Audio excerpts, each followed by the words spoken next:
ಕ್ರಿಕೆಟ್ನಲ್ಲಿ ಯುವ ಆಟಗಾರರ ಹವಾ ಜೋರಾಗ್ತಾ ಇರೋದನ್ನು ನೋಡ್ತಾ ಇದ್ದೀವಿ. ಇತ್ತೀಚೆಗಷ್ಟೇ ಒಂದು ಸರಣಿಯಲ್ಲಿ ನಾವು ಗೆದ್ದಿದ್ದನ್ನು ನೋಡಿದ್ವಿ. ICC ODI ರ್ಯಾಂಕಿಂಗ್ನಲ್ಲಿ ಟೀಮ್ ಇಂಡಿಯಾದ ಸ್ಟಾರ್ ಶುಭಮ್ ಗಿಲ್ ಮತ್ತೆ ನಂಬರ್ 1 ಸ್ಥಾನಕ್ಕೆ ಏರಿರುವಂಥ ವಿಚಾರ. ಹೆಂಗೆ ನಂಬರ್ 1ಗೆ ಏರಿದ್ರು, ಏನೇನಾಯಿತು ಡೀಟೇಲ್ಸ್ ನೋಡೋಣ. ಕ್ರಿಕೆಟ್ ಜಗತ್ನಲ್ಲಿ ಬ್ಲೂ ಬಾಯ್ಸ್ ಆರ್ಭಟ ಜೋರಾಗಿರೋದು. ODI ರ್ಯಾಂಕಿಂಗ್ನಲ್ಲಿ ಇದೀಗ ಶುಭ್ಮನ್ ಗಿಲ್ ನಂಬರ್ 1 ಸ್ಥಾನಕ್ಕೆ ಏರಿಕೆ ಆಗಿದ್ದಾರೆ. ವಿರಾಟ್ ಕೊಹ್ಲಿ 3ನೇ ಸ್ಥಾನ, ರೋಹಿತ್ ಶರ್ಮಾಗೆ 4ನೇ ಸ್ಥಾನ. ಶುಭ್ಮನ್ ಗಿಲ್ಗೆ ಇತ್ತೀಚಿನ ರ್ಯಾಂಕಿಂಗ್ನಲ್ಲಿ 801 ರೇಟಿಂಗ್ ಪಾಯಿಂಟ್ ಸಿಕ್ಕಿದೆ. ಇಂಗ್ಲೆಂಡ್ ಎದುರಿನ ಏಕದಿನ ಸರಣಿಯಲ್ಲಿ ಅವರು ರನ್ನನ್ನು ಗಳಿಕೆ ಮಾಡಿರೋದು. 3ನೇ ಬಾರಿಗೆ ICC ಏಕದಿನ ಶ್ರೇಯಾಂಕದಲ್ಲಿ ನಂಬರ್ 1 ಸ್ಥಾನಕ್ಕೆ ಗಿಲ್ ಅವರು ಏರಿದ್ದಾರೆ. ನ್ಯೂಜಿಲೆಂಡ್ ಬ್ಯಾಟರ್ ಡೆರಲ್ ಮಿಚೆಲ್ ಅವರನ್ನು ಶುಭಮನ್ ಗಿಲ್ ಎಲ್ಲ ಇದೀಗ ಅವರು ಹಿಂದಿಕ್ಕಿದ್ದಾರೆ. ಇದು ಒಂದು ಬೆಳವಣಿಗೆ. ಇವೆಲ್ಲದರ ನಡುವೆ T20 ರೇಟಿಂಗ್ನಲ್ಲೂ ಕೂಡ ಭಾರತೀಯರ ದರ್ಬಾರ್ ಇದು. ಭಾರತೀಯರ ದರ್ಬಾರ್. ಜಿಂಬಾಬ್ವೆ ವಿರುದ್ಧ ವೈಭವ್ ಸೂರ್ಯವಂಶಿ ಆಟ ಆಡಿದರು.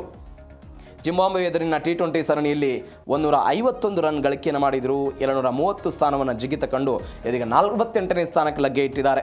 6ನೇ ಸ್ಥಾನಕ್ಕೆ ತಿಲಕ್ ವರ್ಮಾ ಲಗ್ಗೆ ಇಟ್ಟಿರುವುದು. ಶ್ರೇಯಸ್ ಅಯ್ಯರ್ 7 ಸ್ಥಾನವನ್ನು ಜಿಗಿತ ಕಂಡು ಇದೀಗ 24ನೇ ಸ್ಥಾನಕ್ಕೆ ಅವರು ಬಂದಿದ್ದಾರೆ. ಇಂಗ್ಲೆಂಡ್ನ ಎದುರಿನಲ್ಲಿ T20 ಸರಣಿಯಲ್ಲಿ ನಾವೆಲ್ಲ ನಿರಾಶೆ ಅನುಭವಿಸಿದ್ವಿ. 15 ವರ್ಷದ ವೈಭವ್ ಸೂರ್ಯವಂಶವು ಕೂಡ ಇದೀಗ ಜಿಂಬಾಬ್ವೆ ವಿರುದ್ಧ ಅವರು ಲಯಕ್ಕೆಲ್ಲ ಮರಳಿದರು. ಮೊದಲ ಪಂದ್ಯದಲ್ಲಿ 50, 3ನೇ T20 ಪಂದ್ಯದಲ್ಲಿ 81 ರನ್ನನ್ನು ಅವರು ಬಾರಿಸಿದ್ದ ನೋಡಿದ್ದೀವಿ.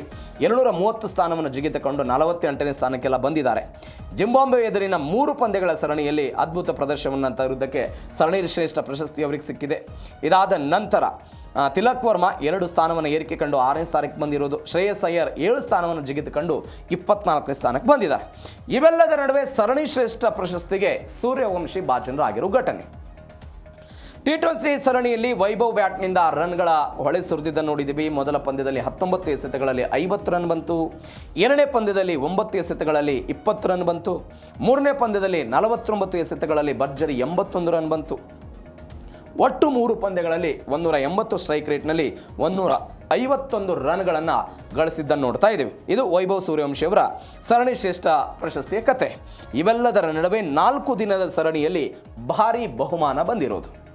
4 ಸರಣಿಯಲ್ಲಿ 3ನೇ ದಿನದ ಪಂದ್ಯದ ಶ್ರೇಷ್ಠ ಪ್ರಶಸ್ತಿಗಾಗಿ $1,000 ಅಂದರೆ $83,500. ಸರಣಿ ಶ್ರೇಷ್ಠ ಪ್ರಶಸ್ತಿಗೆ $2,000 ಅಂದರೆ $1.67 ಲಕ್ಷ.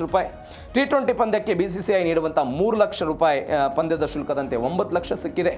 ಜಿಂಬಾಬ್ವೆಯ 4 ದಿನಗಳ ಪ್ರವಾಸದಿಂದ ಒಟ್ಟು $11,87,000ಗೂ ಅಧಿಕ ಹಣವನ್ನು ವೈಭವ್ ಸೂರ್ಯವಂಶಿ ಇದೀಗ ಗಳಿಸಿರೋದು. ಅಂದರೆ ರಾಜಸ್ಥಾನ್ ರಾಯಲ್ಸ್ ಮುಖಾಂತರ IPLನಲ್ಲಿ ಅಬ್ಬರಿಸಿದ್ದಂಥ ವೈಭವ್ ಸೂರ್ಯವಂಶಿ ಇದೀಗ ಅಂತಾರಾಷ್ಟ್ರೀಯ ಮಟ್ಟದಲ್ಲೂ ಕೂಡ ಈ ಪರಿಪ್ರಮಾಣದ ಸದ್ದನ್ನು ಮಾಡಿ ದೊಡ್ಡ ಮೊತ್ತದ ಬಹುಮಾನವನ್ನು ತೆಗೆದುಕೊಂಡು ಬಂದಿದ್ದನ್ನು ನೋಡ್ತಾ ಇದ್ದೀವಿ. ಅಂದರೆ ಜಿಂಬಾಬ್ವೆಯ 4 ದಿನಗಳ ಪ್ರವಾಸಕ್ಕೆ $11,87,000ಕ್ಕೂ ಅಧಿಕ ಬಹುಮಾನವನ್ನು ಇದೀಗ ವೈಭವ್ ಸೂರ್ಯವಂಶಿ ತಮ್ಮದಾಗಿಸಿಕೊಂಡಿದ್ದಾರೆ.